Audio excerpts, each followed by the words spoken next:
शुरू अल्लाह का नाम लेकर जो बड़ा मेहरबान निहायत रहम वाला है। अलिफ लाम मीम। इसमें कुछ शक नहीं कि इस किताब का नाजिल किया जाना तमाम जहानों के परवरदिगार की तरफ से है। क्या ये लोग ये कहते हैं कि पैगंबर ने इसको असखुद बना लिया है? नहीं, बल्कि वो तुम्हारे परवरदिगार की तरफ से बरहक है, ताकि तुम उन लोगों को हिदायत करो जिनके पास तुमसे पहले कोई हिदायत करने वाला नहीं आया, ताकि ये रस्ते पर चले।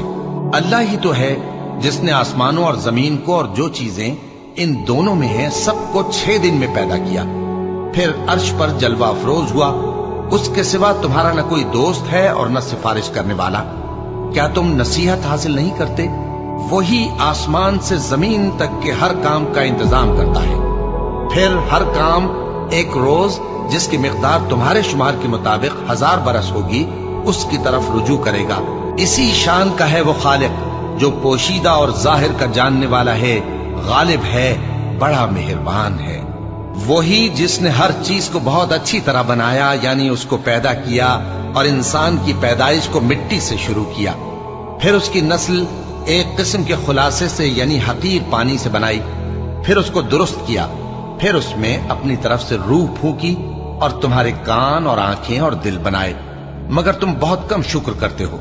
और कहने लगे कि जब हम जमीन में मलिया मेट हो जाएंगे तो क्या असर नौ पैदा होंगे। हकीकत यह है कि ये लोग अपने परवरदिगार के सामने जाने ही के कायल नहीं।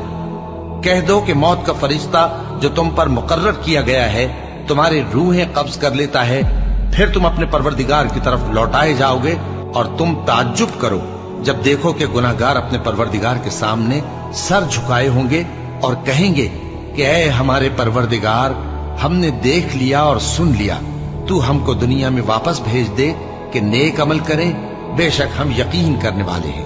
और अगर हम चाहते तो हर शख्स को हिदायत दे देते, लेकिन मेरी तरफ से ये बात करार पा चुकी है कि मैं दोज़ख को जिन्नों और इंसानों सबसे भर दूंगा।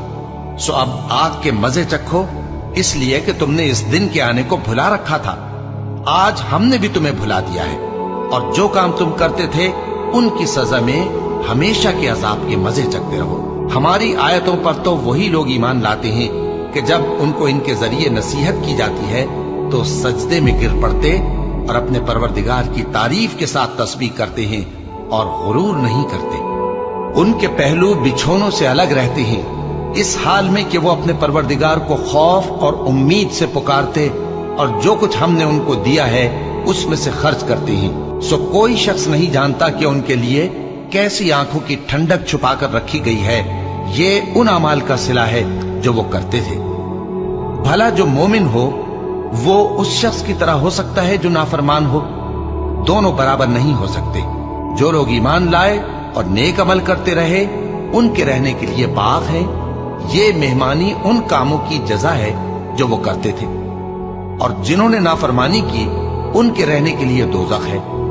जब चाहेंगे कि उसमें से निकल जाएं तो उसमें लौटा दिए जाएंगे और उनसे कहा जाएगा कि जिस दोज़ख के अजाब को तुम झूठ समझते थे उसके मजे चखो, और हम उनको क़यामत के बड़े अजाब से पहले दुनिया के अजाब का भी मजा चखाएंगे।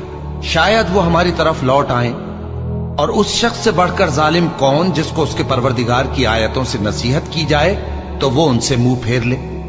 हम गुनाहगारों से जरूर बदला लेने वाले हैं। और हमने मूसा को किताब दी तो तुम उनसे मुलाकात होने से मुताल्लिक शक में न होना, और हमने उस किताब को बनी इसराइल के लिए जरियाए हिदायत बनाया था, और उनमें से हमने पेशवा बनाए थे जो हमारे हुक्म से हिदायत किया करते थे, जबकि वो सब्र भी करते थे और वो हमारी आयतों पर यकीन रखते थे।